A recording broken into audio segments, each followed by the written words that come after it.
It took 16 hours to reach this strip of the Mediterranean Sea. We are around 40 nautical miles from the coast of western Libya, in international waters. The crew has no doubt that somewhere in the vast blue there are helpless migrants stranded. It's just a matter of finding them. The camera combs the water, and here they are. The commander says there are 2 boats in the area. As we approach the closest one, it becomes clear the rubber dinghy is overcrowded. 124 people are packed into a small 10-meter space. They have been in the sea for at least 8 hours.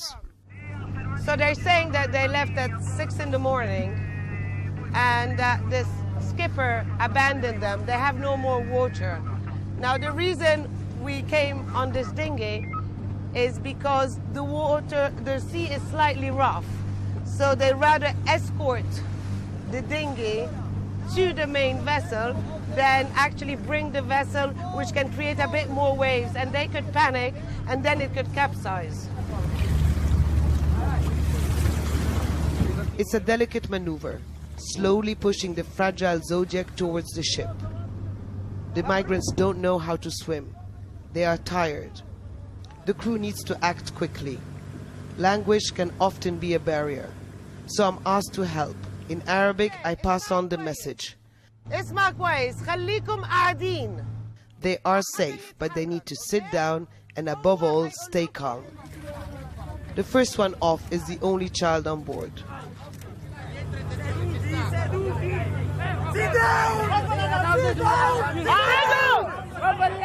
At times, it's a struggle for the rescuers.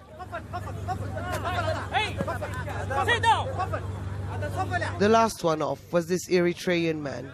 He has a broken leg. He had been lying at the bottom of the dinghy. It's in plywood, soaked, and the water is seeping in. A little longer, they would have all sank.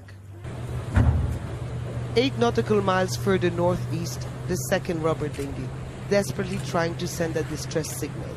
Here there are 110 Somalis.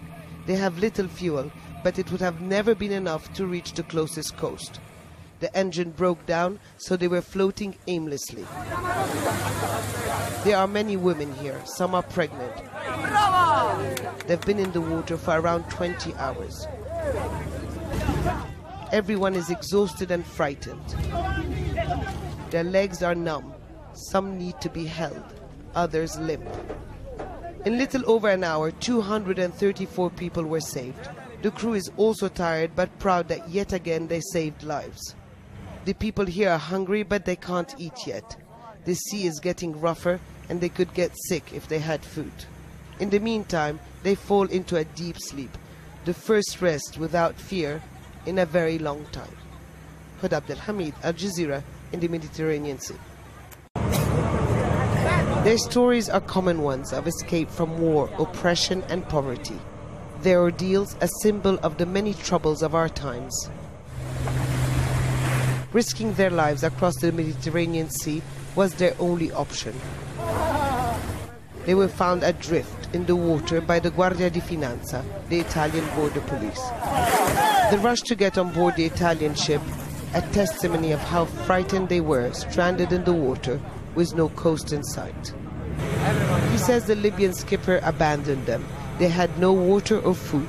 No one knew how to steer the boat. People were panicking.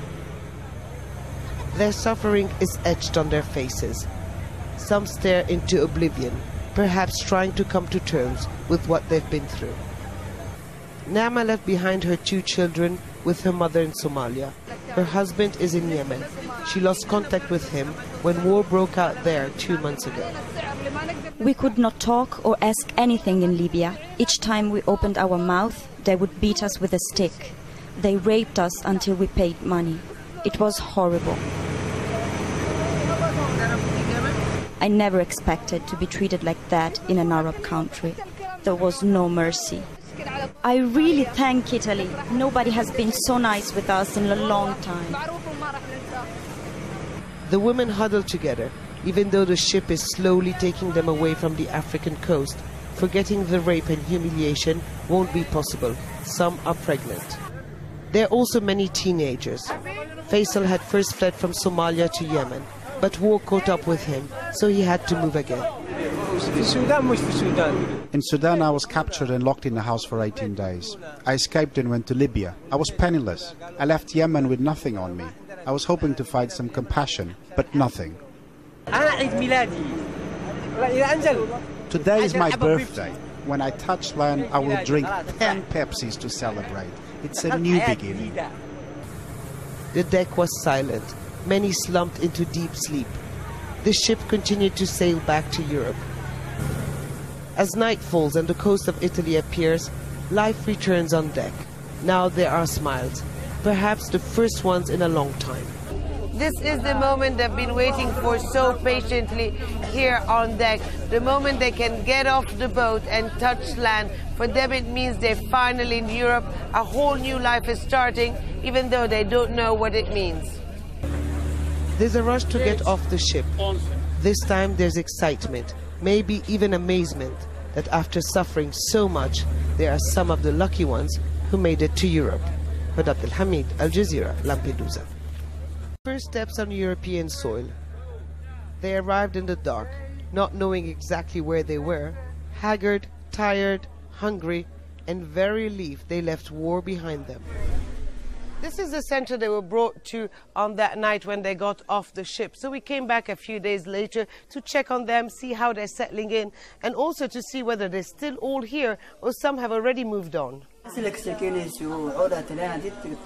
Many of the women who were rescued just a few days ago have already been relocated to Sicily to another center. Samia and Hamda hope to join them soon.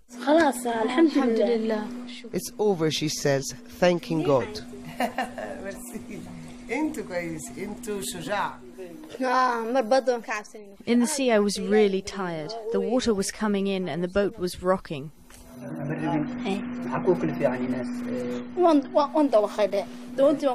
I kept my eyes closed the whole time. I had a headache and I was dizzy.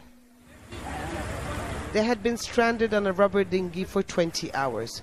They were terrified and disorientated when the rescuers found them. In the men's quarter, we meet Faisal and his travel companions.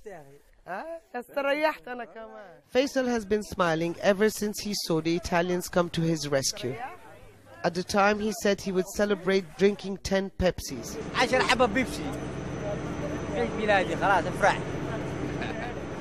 He didn't, but is happy anyway. They were very scared in Libya. They were forced to drink fuel and sometimes had food once every 3 days. Ahmed shows us the marks on his back. He was repeatedly beaten with an electrical rod by the smugglers during his transit through Libya. His friend has marks on his stomach, cigarette burns by the guards at the Libyan detention center. Aid workers say they have seen several similar cases. And Khalid says he did not have a shower for 40 days. Soon they will move again. Norway. Sweden. But Faisal wants to stay in Italy, in Rome. I still don't know what freedom means exactly. I have to discover it. I need to learn the language, the laws of the country, its traditions and how to treat people, how to respect them and how to be respected. He left his wife and 2 children behind. He hopes to bring them over soon. By plane, not across the sea.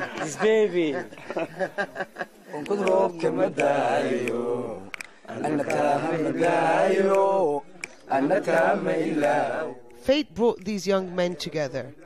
Their dramatic ordeal created a bond they say can never be broken, one that gives them strength to face the uncertainties of the future. Huda Abdelhamid, Al Jazeera, Lampedusa.